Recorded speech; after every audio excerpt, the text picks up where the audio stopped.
Vorrei essere libero, libero come un uomo. Vorrei essere libero come un uomo.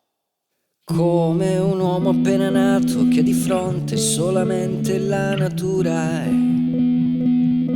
che cammina dentro un bosco con la gioia di inseguire un'avventura. Sempre libero e vitale, fa l'amore come fosse un animale, incosciente come un uomo, compiaciuto della propria libertà. La libertà non è star sopra un albero, non è neanche il volo di un moscone. La libertà non è uno spazio libero, libertà è partecipazione.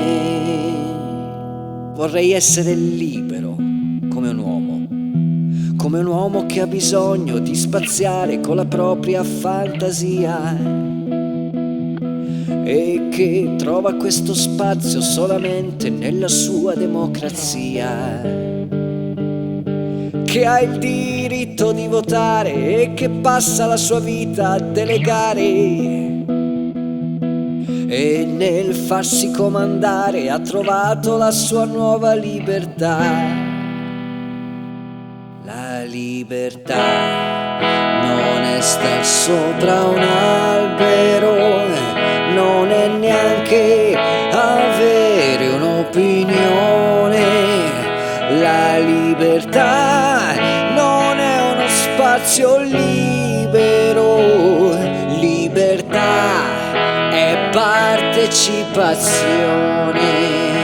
La libertà non è star sopra un albero, non è neanche il volo di un moscone.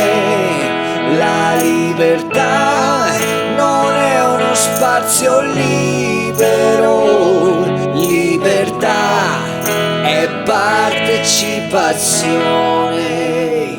Vorrei essere libero come un uomo, come l'uomo più evoluto che si innalza con la propria intelligenza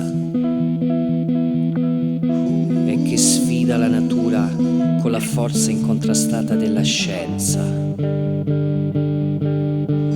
con addosso l'entusiasmo di spaziare senza limiti nel cosmo, e convinto che la forza del pensiero sia la sola libertà.